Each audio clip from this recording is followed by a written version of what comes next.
Welcome to the explainer. So let's be real for a sec. Ever feel like your phone is kind of running your life? Yeah. Well, today we're going to flip that script. This isn't about screen time limits or a bunch of boring rules. Nope. This is all about how you can take back the controls and really own your digital vibe. So let's just get right into it. All right, so think about this for a second.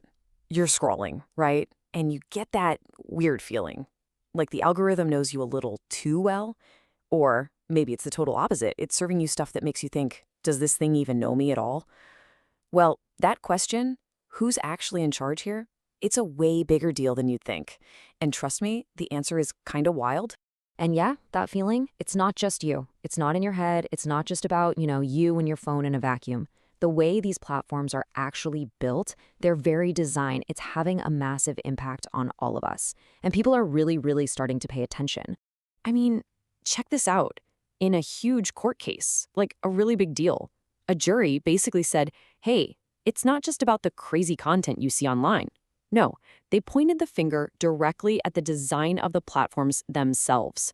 We're talking about things like infinite scroll, the one that never ends, and the algorithms that decide what to shove in your face.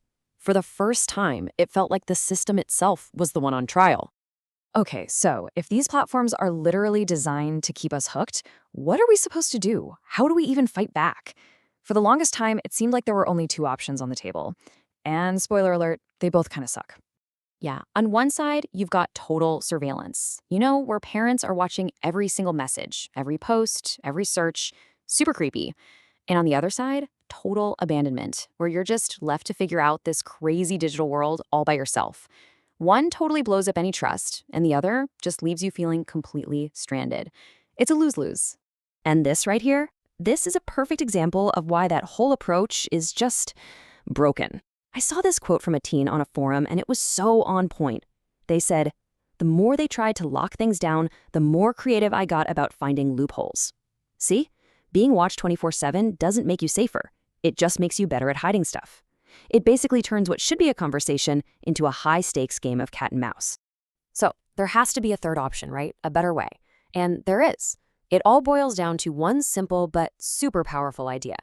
And honestly, it changes the entire game. All right, look at this. 78%. Just floating there. On its own, a number like that is just, well, it's just data. It could mean literally anything. But imagine that number popping up in an alert about your online activity. Suddenly it feels pretty intense, doesn't it? So let's play this out. A parent sees this alert from some monitoring app.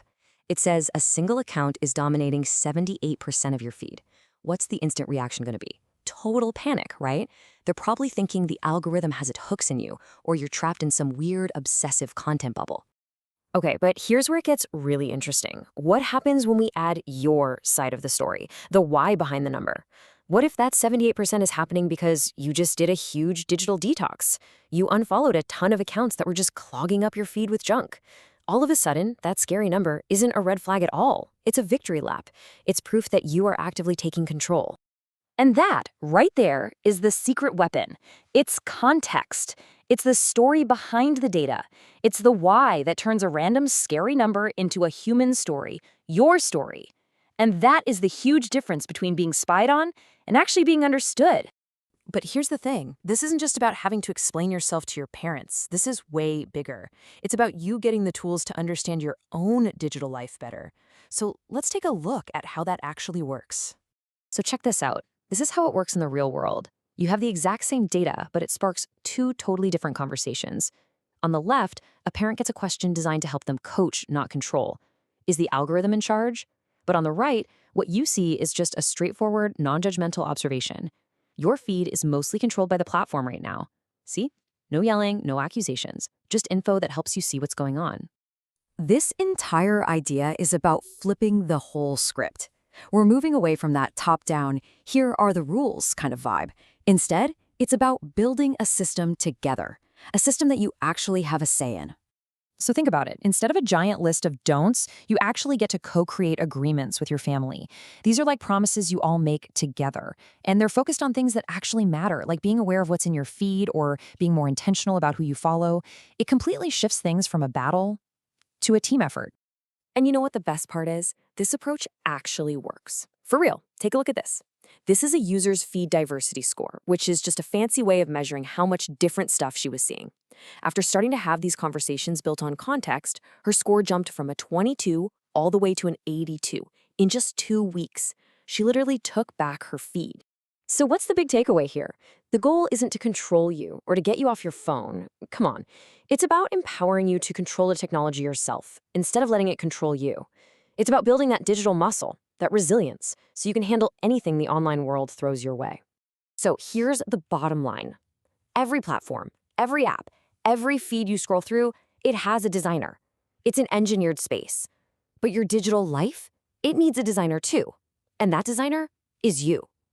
You get to be the architect of your own online world. It's your space. It's your vibe. You need to own it.